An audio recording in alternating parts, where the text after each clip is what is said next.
Here's a segment from a recent Gun Talk radio episode. You can listen to all the Gun Talk radio podcasts however you tune in, or check out guntalk.com for more. Big story out of the last couple of weeks, and we knew this was coming.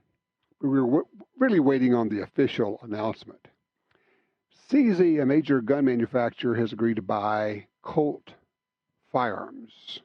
Colt being one of the great names, well, actually throughout the world, not just in firearms, maybe one of the best known names anywhere. Lots of history there, great American company. Second oldest, I think, gun manufacturer in the United States. Joining me to talk about what's going on and what's it going to mean for Colt is Paul Spitale. He is the head guy at Colt. Hey, Paul, how you doing, man? How you doing, Tom? Good to hear you. All right, it's been a busy time for you, and I know you're just getting the questions. You're getting peppered all the time. What's it going to mean? Is Colt going away? Is Colt foreign owned now? What happens to Colt? All this. Why don't you just go ahead and start from the beginning? Tell us what's going on and how you got here and what's it going to mean. So I think it's important to look at, where we came from. And if you look back at 2015, early 16, here we were, a company laden with debt. We were heading into a restructuring. And since that moment, me and a group of, employees at Colt, almost 400 strong, started the work of really trying to get the company back on its feet. Mm-hmm. And that work was in every area, from compliance. We went through an ATF audit. It had an exemplary result. Our operations had been transformed. We put in many standard work practices and improved our manufacturing. Our financials improved. So everything that we were doing was to try to get the company repositioned. Coming out of the bankruptcy, we had a private equity owner that, very thankful because they allowed us to restructure the company. But long term, we were looking for a partner, an investor that would really want to drive our growth long term, and that's what we've kind of feel most grateful about with CZ Group. They've been watching our financial improvements. They've been watching the brand strength, and all of this restructuring efforts is not lost on them. So they ventured to have a company that was one of the true large players. We've seen this contraction of the small arms industry. Right. And, they were looking for a partner that would help them, and with this, once we get through regulatory approvals, this puts us at over $500 million in U.S. dollars, this combined entity. So certainly they'll be one of the key players going forward in the industry. So from Colt's standpoint, we were just looking for a stable investor, somebody that could really seize and fuel our growth. Mm-hmm. We have opportunities to grow internationally, and I think CZ Group is going to be a huge support and help there. This is going to allow us with more resources from an engineering point of view to go after more of the U.S. military space, which is something we haven't been able to really capitalize on since 2016. Mm-hmm. And then the third piece of it is on the commercial side, and very few mature companies that are over 180 years old like we are have so much green space. We only still service about 35-40% of the overall commercial business with offerings. So this will give us a chance to move into some of those other categories, more sizable categories on the commercial space. All right. So, let me translate if I can. When you say you're only in 35% or so, basically you're talking about handguns, and specifically, when you say handguns, only 1911s and revolvers at this moment. So that's true. You're not doing polymers. You're not doing shotguns. You're not doing rifles, other than obviously you're doing ARs. So that opens up a whole existence.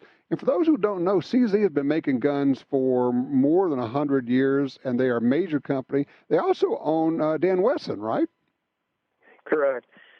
And that's the other thing about, when it's one thing when we heard their management say that they wanted Colt, they were very happy with the management of Colt. They were very happy what they articulated as competent management, and They're very pleased with the financial performance. I mean, if you looked at our performance from 2019 to 2020, to improve, before interest and taxes, to improve our profitability more than 50%, or more than double, I should say. Very few companies can do that in that space, and we were able to. So that's not lost on them. And through the last few months of this discovery process, they really believe that the commitments that they made to us to let our management kind of work what we've done at Colt and really kind of celebrate that and drive it and be a catalyst for that. And I point to Dan Wesson because, they run pretty autonomously to CZ Group and CZ USA. Mm-hmm. And I think the same will be true of Colt as a subsidiary of CZ Group. All right, let me jump in here, Paul, because there's something you're not saying that I get to say, okay? Which is back 4 years ago, 4.5, maybe 5 years ago, Colt was in danger of not existing anymore. You were hundreds of millions of dollars in debt, and you talked about how it got better, and that's all true. But what you're not saying, and what I get it, you can't say, is that you did that. You and your team came in there and did that. What a lot of people thought, honestly, was impossible. You brought it back to the point where now it's going very well, and it became attractive to another company that could come in and say, okay, we're going to give you guys financing. We're going to give you engineering. We're going to give you all the things that you weren't able to do. But no one would have done that 4 years ago, Paul, because it just wasn't very attractive. It's what you guys have done. Well, and I appreciate the commentary. There's a whole grouping of people within our operations and compliance and our employees. I'm so proud of our employees, but our marketing and sales groups, every piece of the company has been transformed. But when we looked at, that restructuring, we were over $400 million in debt, and our cash flow was very, very compressed. To sit on this situation where once this approval of this agreement and pending regulation approvals, we'll come out of this thing with no debt. And wow, you juxtapose that to a company, another company, virtually the oldest gun company in America, in Remington, and what a tale of two cities. I mean, we're breaking up a company and selling off pieces of the company for far less than the $220 million in cash that Colt got, as well as over 1 million shares for our investors in CZ Group stock. So we couldn't be happier about the outcome. And to your point, there was a lot of hard work that got us to this place. No kidding. Hey, Paul, hold on a second here. I want to take a quick break. All right, we're talking with Paul Spitale from Colt about the purchase. CZ Group is buying Colt. And Paul, I mean, I know you're getting all these questions, but one of the things is, okay, so what can we see coming forward? You've done fabulous things with bringing out the revolvers, which a lot of us thought would never come back. You've got double-action revolvers. I've had people ask me, well, will they be making the Peacemaker? Will they make the single actions? Is there any chance of price reductions on that? And my first reaction was, well, probably not. And then I thought, well, who knows? With modern CNC machines, what are we looking at for future Colt products? Well, one thing that's exciting for us is that the opportunity to expand in the revolver space is, affords us. Now, you say single action. We have improved our capacity in the single action Army products, but it's still a relatively small niche market.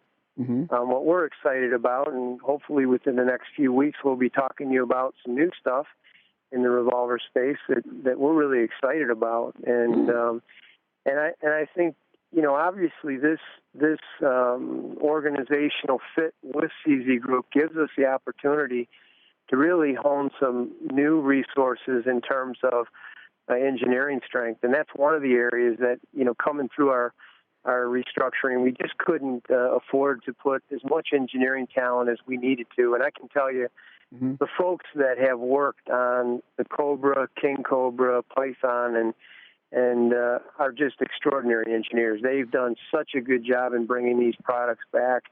It's been a real honor to work with them. So for us, it's really, there's a lot of green space in terms of new classifications and new categories. And we've always endeavored to have more Colt offerings in the commercial space. And so I think whether you're looking at U.S. government or you're looking at the international space and our marketing of the new M5, everywhere you go, we are looking to innovate and grow those markets. And because we have a brand that is iconic, and it also has not just recognized so well in the United States, but throughout the world, it gives us a chance really to fuel that growth. You still going to be making the guns there in Connecticut? Yeah, in fact, that's one of the huge wins for everybody involved. I mean, I think CZEC Group has a tremendous production capability in Prague, but they were looking for a space. And, when you look at our 300,000 square feet in West Hartford, we have, we've been able to manufacture in such a way that we still have capacity within our four walls. Ah. So they saw that as well, and they're very excited about that. So we have a lot of opportunities that exist between our companies. So we're going to see a double-action revolver that starts with A and sounds like a really big snake that swims in rivers?